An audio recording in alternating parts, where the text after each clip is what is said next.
nak cover tadi right atrium. Okay. Kutiak sawah ada gambar jatuh, tengok kedudukan dia. Gambar tengok kita kurang jelas ya. Okay, and then kita juga ada a bundle of his and also Purkinje of the fibers. Kutiak sawah sebetul gambar jam, kutiak semua orang, tengok semua orang. Kutiak sawah. Okay, so at the lower part of the heart, kita ada bahagian bernama Purkinje fibers. Pecah dulu dia punya kedudukan. Nama dia Purkinje fibers. And also bundle of his, okay, that we conduct the impulse into the ventricles, the wall of the ventricles, okay. Dan seterusnya, bagaimana berlakunya the heart beating ini melibatkan satu series cardiac cycle, okay, yang melibatkan systolic stage or systole and also diastolic stage ataupun diastole, systole and diastole. Systole ni maksudnya keadaan jantung sedang mengecut, contracts, while diastole jantung dalam keadaan relax, okay, dalam keadaan rehat. Okay, kita pergi satu persatu bagaimana berlakunya the pumping of the heart tadi. Cuma gambaran dia tadi ni ada cerita dia. Jadi kot Okay. Okay. Cardiac muscles on the wall of the heart we contract and relax, and this produce heartbeat kan. Okay, tengok apa maksud kita tadi systole tadi. Systole adalah the time when the cardiac muscle contracts. So when the cardiac muscle contracts, so fasa itu disebut sebagai fasa systole.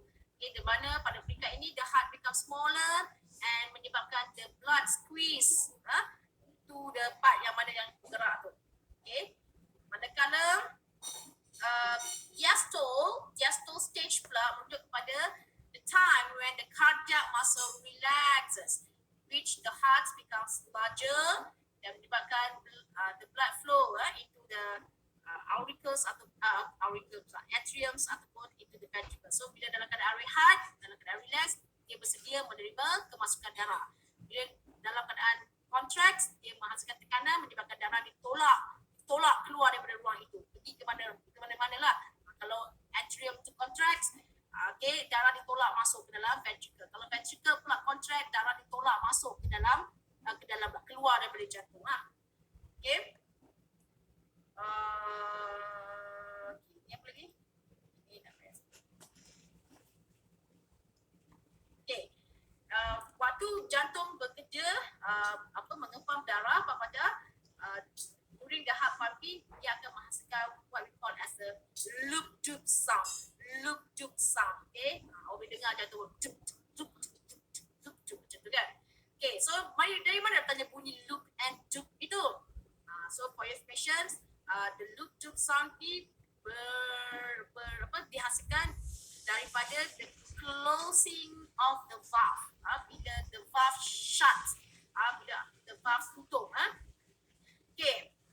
So the first sound, which is the loop sound, okay, yang mana bunyi lebih perlahan ini, dihasilkan apabila the bicuspid and the tricuspid valve close. Okay, so the first sound, which is the loop sound, okay, caused by the shutting ataupun the close of the tricuspid valve and bicuspid valve secara serentak.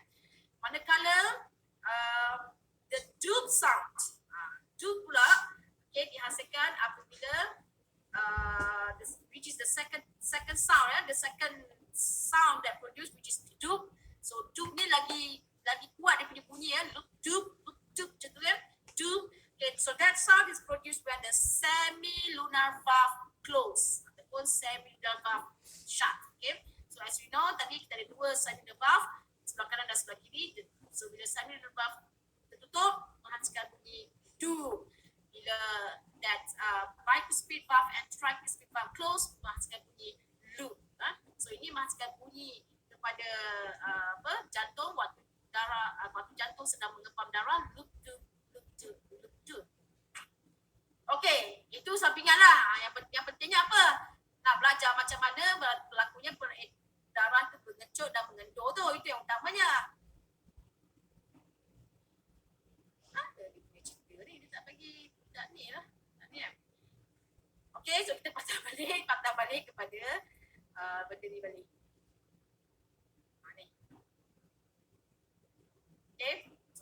belajar cikgu ni.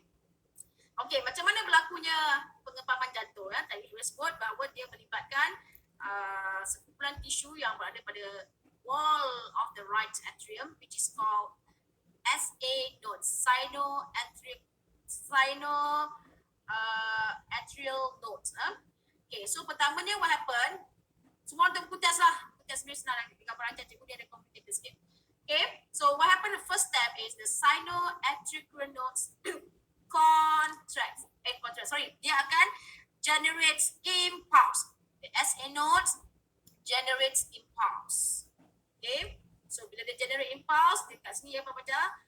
Then what happen? The impulse will spread all over the wall of the atria, the right atriums and also the left atriums. Okay, then what happen? Bila impulse received by the cardiac muscles the impulse received by the atria, the right atrium ataupun the left atrium, plural atria ya Pak Baca. Okay, so bila dua-dua atrium menerima gelombang elektrik itu bernama impulse tu, what happens? Ini akan stimulate both of the atria to contract simultaneously. So when both atria contract simultaneously secara serentak, these produce high pressure in both atria. So bila high pressure wujud dalam both atria, so the right atrium contracts, pushes deoxygenated blood into the right ventricle, while the left atrium contracts, pushes oxygenated blood from the left atrium into the left ventricles. So when the atria contracts, pada peringkat ini, the both ventricles relax. So mereka relax so that they receive the blood. Okay, and waktu itu the valve open. Okay, so belah kanan tadi the right atrium contracts, the valve open, pushes deoxygenated blood from the right atrium into the right ventricle. At this stage, the right ventricle is in relaxed state. So it just receive the blood. Okay, so pada waktu itu bila dia relax, ruang itu lebih besar, menyebabkan darah akan masuk ke dalam kawasan tersebut. Ya. So pada peringkat ini the right ventricle dalam keadaan relax. So begitu juga sebelah kiri, bila left atrium contracts, menghasilkan tekanan yang tinggi dalam left atrium dan menyebabkan the valve of the bicuspid valve opens, oxygenated blood pushes into left ventricle, and at this stage the left ventricle is also relaxes. Okay, so the left ventricle will receive the blood. Okay, next what happen? So bila dah both atria tadi mendapat gelombang elektrik yang menyebabkan kedua-duanya mengecut secara serentak, okay, so seterusnya what happen? The electrical impulse will spread, okay, bergerak kepada tisu yang kedua yang berada antara the right atrium and the right ventricle, which is called atrioventricular nodes. Atrioventricular nodes. Ini gambar kulit ini tadi ya. Okay.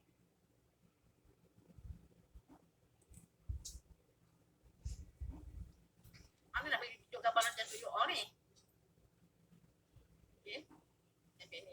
Okay. Next, what happen? Darah akan masuk pula kepada kawasan yang kedua yang dipanggil sebagai kawasan darah pula, impulse. Impulse akan bergerak kepada kumpulan tisu yang kedua yang berada juga di sebelah kanan jantung, which is called atrioventricular nodes. Ini nama dia atrioventricular node. Ini tadi nama dia sinoatrial node ataupun umumnya disebut sebagai pacemaker, betul-betul berada dekat entrance of the vena cava dekat sebelah kanan atrium tu tadi. Okay, next, bila the atrioventricular nodes pula receive the impulse, okay, the impulse from the sinoatrial node will spread and received by the atrioventricular nodes. Then the atrioventricular node is stimulated, okay, and spread the impulse, okay, into the lower parts of the heart that will be received by a bundle of His. Ini dia, so part ini dipanggil sebagai bundle of His, and also from here the bundle of His blood conduct the impulse and spread the impulse, okay, kepada bahagian bawah jantung, okay, yang akan diterima oleh Purkinje fiber. Okay, so jadi the impulse tadi dia akan merebak ya Bapak. Daripada SA nodes dia akan merebak kepada AV nodes. AV node pula akan merebakkan lagi impulse tu kepada bundle of His. Bundle of His pula akan conduct the impulse to the Purkinje fiber. So as you can see here, the Purkinje fiber berada di kawasan bawah jantung. Jadi bila Purkinje fiber receive the impulse, what happen? The impulse will be spread to both wall of the ventricles.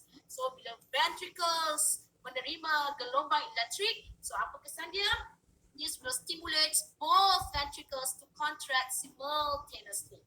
Okay, so bila kedua-dua ventricle pula menerima gelombang elektrik, mereka kedua-duanya akan mengecut secara serentak dan akhirnya menghasilkan tekanan yang tinggi dalam kedua-dua ruang ini dan akan menolak darah keluar dari jantung.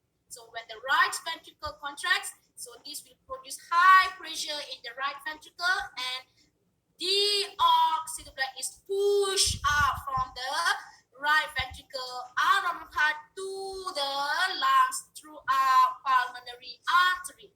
Manakala from this side, the left ventricle contracts, produce high pressure in the left ventricle and pushes oxygenated blood out of the heart through all parts of the body through aorta.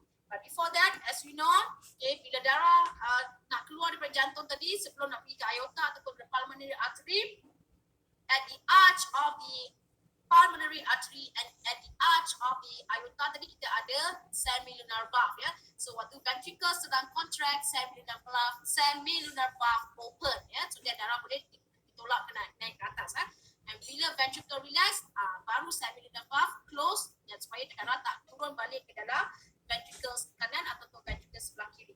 Okay. Jadi itulah dia bagaimana berlakunya pengepaman jantung. Puncanya adalah disebabkan oleh the impulse, the generations of the impulse, electrical impulse by SA nodes. So SA node is also called pacemaker, perentak. Jadi bapaknya, if the SA nodes damage, what happened?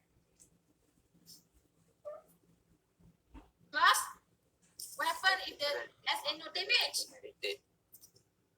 No impulse produced.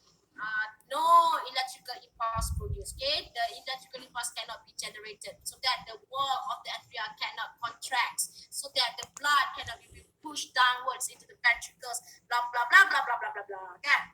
Jadi dalam teknologi sekarang ni, Bapak Jan, walaupun ada masalah SA node yang rosak, dalam teknologi sekarang kita boleh tukar, kita boleh gantikan dia dengan battery. So the battery itu bukanlah battery macam everyday ke apa, battery apa tu AAA ke, bukan itu. Dia adalah battery yang diciptakan, nama dia sebenarnya umumnya battery lah, tapi dia ada dia punya device nampak simpan apa. So we can place that battery on the wall of the right atrium. So this battery berfungsi seperti the SA nodes, okay, that will initiate the electrical impulse, that initiate the heartbeat, that will generate the electrical impulse. So guna perkataan dia generates electrical pulse. Okay, so itu ada bagaimana berlakunya pumping of the heart. Jadi baca ini dia secara umumnya kita akan sebut macam ni tau. Bila Bukannya orang rekod lah dia ni. kita katakan bahawa atria dalam keadaan systole. Okay, Buka. the Kau tak sama ambil muka aku kat situ. Bukan rekod ni cuba lah. Bising lah. So diastole ni maksudnya dalam keadaan diastole. Okay, jadi dia tak boleh duduk contract. Kalau duduk contract, jadi tak boleh jadi apa-apa. Jadi bila both ventricles contracts, both atria relax. Okay, so bila both ventricle contracts, maksudnya dia dalam keadaan systole stage. Manakala yang si atria pula dalam keadaan diastole stage. Tapi istilah lebih tepatnya untuk systole diastole adalah merujuk kepada keadaan jantung dalam keadaan mengecut ataupun mengendut. Jantung tu umum. Waktu bila? Part mana yang jantung? Part of the ventricle. So antara atrium dengan ventricle tu yang kedua utama. So kita katakan bahawa bila ventricle tu sedang relax, dia dalam keadaan diastole stage. Bila ventricle tu dalam keadaan contracts, dia berada dalam systole stage ataupun systolic stage. Jadi kenapa pentingnya awak tahu systole and diastole? Sebab systole and diastole ni nantilah yang akan menentukan dia punya blood pressure. Okay, pernah tak mendapatkan rawatan cek tekanan darah? Pernah dengar? Pernah tak? Berapa tekanan darah yang normal? Kita semua tak cover sekali. Siap betul lah. Okay? 20. Dan ke 20 ke 80. Yes. Okay. So this is the normal reading of the pressure of the human's blood pressure. Okay, 120, 80 ni bacaan apa? Okay, Bapak Jan, untuk mengetahui awak, ini adalah bacaan tekanan dalam arteri. Okay, the pressure. Ni pressure ni dalam millimeter mercury dia punya unit ya. Hg. Okay. So ini adalah merujuk pada the highest pressure in the artery. Jadi waktu bila ni pressure dalam arteri yang bukan dalam vein, dalam arteri. Waktu bila? Waktu jantung itu sedang mengecut ataupun sedang mengendut. Jantung tu siapa? Ventricle. Jadi 120 ini adalah merujuk kepada bacaan tekanan dalam arteri bila ventricle dalam keadaan systole. Okay, ataupun systole ni cikgu sebut tadi dalam keadaan apa tadi? Contract. So bila jantung tu tengah contract, ventricle tu contract, so sepatutnya the highest reading in the blood vessel ataupun in your artery adalah 120 mm mercury. Itu tekanan yang tertinggi untuk orang yang normal. Manakala bila the jantung dalam keadaan relaxes, jantung pula atau ventricles, okay, ataupun disebut sebagai dalam keadaan diastole. Okay, so diastole ni maksudnya the ventricle sedang relax ya. Jadi tekanan paling tinggi dalam arteri yang boleh dicapai sepatutnya 80 mm mercury. Okay, so ini adalah the normal reading ya for orang yang sihat dalam sekitar itu ya. Jadi jika tekanan itu melebihi daripada bacaan itu, maksudnya tekanan darah adalah sangat tinggi. So ini boleh mendatangkan penyakit yang disebut sebagai hypertension ataupun tekanan darah tinggi lah, high blood pressure. If the reading is macam ni. Okay, bukan ada sama dengan ya. Lebih ya. It's more than 120/80. Okay, jadi tekanan darah yang kita ambil itu adalah merujuk kepada tekanan tertinggi dalam arteri sewaktu ventricles of jantung sedang mengecut atau sedang mengendut ya. Jadi ingat, ventricles bila dalam keadaan contract, it is called as systole stage. And when the ventricle dalam keadaan relax, it is called as diastole stage. Okay. Faham ada kelas? Faham ni? Faham. Kan? Jadi agaknya antara dua bacaan atas dan bawah tu yang mana lebih penting? Bacaan atas. Yang mana lebih penting? Bawah. Atas ke bawah? Bawah. Bacaan yang ini yang penting. Okay, yang bawah. Kenapa yang bawah? Sebab cikgu sebut tadi, bawah ni adalah bacaan yang wujud dalam arteri waktu jantung tengah relax. Jadi kalau bacaan yang bawah ni dalam keadaan relax pun sampai 100 jadinya, maksudnya apa? Tekanan tinggi. Maksudnya jantung awak dipaksa bekerja. Sangat tinggi tekanan dia wujud tu. Jadi tekanan darah sangat tinggi lah. Jadi bacaan yang bawah itulah yang akan lebih menentukan sama ada awak ni menghadapi hypertension ataupun tak. Bukan bacaan atas. Okay? Bacaan yang bawah tu. Jadi kalau melebihi daripada 80, maksudnya tekanan darah awak sangat tinggi lah. Ataupun dah jadi tinggi daripada yang normal. Ingat ya, kalau jantung dalam keadaan relax, inilah relax, patutnya itulah pressure dia. Itu pressure dalam keadaan relax. Jadi kalau terlebih daripada 80, maksudnya walaupun tengah relax, pressure dia begitu tinggi, so memanglah awak mungkin akan menghadapi hypertension ya. Jadi kita tak boleh nak katakan dapat hypertension dengan sekali reading je. Ambil sekali bacaan, ni hypertension. Kita macam ni kan, contohlah dapat bacaan jadi 120/90 ataupun 145/95 kan. So awak tak boleh kata ini dah terjadi penyakit hypertension. Kita kena buat ujian ini berkali-kali ya. So kena ambil reading ini berkali-kali ya, dan tempoh masa tertentu untuk mengesahkan sama ada betul mengalami hypertension ataupun tak. So itu kena faham konsep disebabkan oleh heart beating tadi ada systole dan diastole. Okay, next cikgu pergi kepada yang terakhir. Ini tak payah awak tak belajar. The contraction of the skeletal muscle around the vein. Kita ada di slide atau putih sawat tu gambar raja tu penting. Jadi pembaca the last way ataupun cara yang kedua bagaimana darah bergerak. Okay, dalam sebelum pada awak adalah disebabkan oleh contraction of the skeletal muscle around the base. Okay. So what happen? Kita tahu bahawa dalam antara 3 blood vessel, vein yang mengandungi valve. Jadi as we know, vein transport blood back to the heart, towards the heart. And bila dia balik ke jantung, maksudnya daripada seluruh bahagian badan tu, kebanyakannya daripada bahagian bawah badan. Okay, jantung dekat bahagian atas, bahagian thoracic.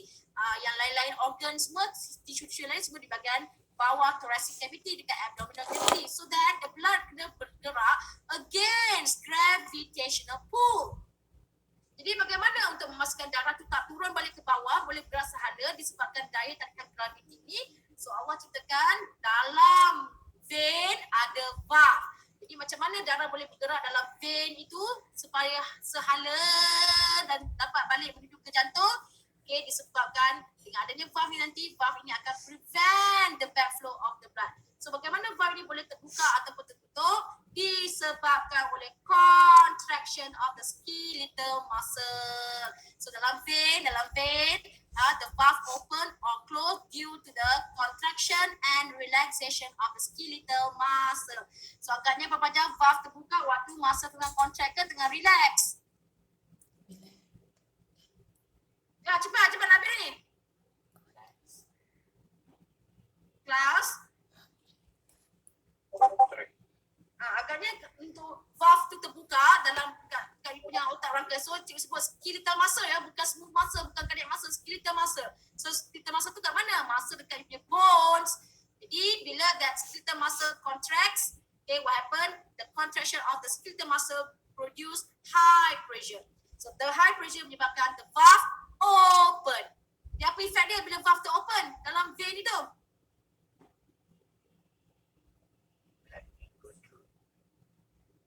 Louder, cepat apa berlaku?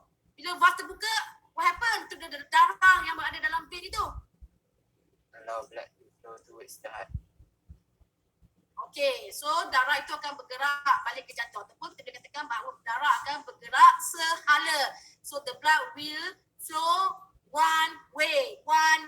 So itu bila the valve opens. And when the skeletal muscle relaxes, the pressure drops. What happens to the valve? Close. So apa effect bila valve tu close? Prevent. Let's move. Yes. So when the valve close, so this will prevent the backflow of the blood. Okay. So itulah secara umum kita kata valve berfungsi to ensure the blood flows in one direction ataupun kita kata berfungsi to prevent the backflow of the blood. Macam mana? Itu cerita tadi.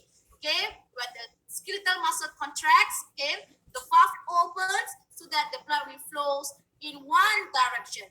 Okay. And when the skeletal muscle relaxes, okay, the valve close so that this prevents the backflow of the blood. Okay. Jadi kaitkan tadi, when the skeletal muscle contracts, so this produce high pressure and the high pressure yang terhasil ini akan menyebabkan the valve open so that the blood flow in one direction. And when the skeletal muscle relaxes and the pressure berkurang, menyebabkan the valve pun tertutup dan menghalang darah daripada berpatah balik ke belakang. Okay, jadi inilah dia dua cara bagaimana the blood can be circulated throughout your body. First, by the pumping of the heart, and the second is by the contraction of the skeletal muscle around the base. Okay, jadi selain daripada itu, pergerakan darah dalam saluran juga dibantu oleh the contractions and also the relaxation of the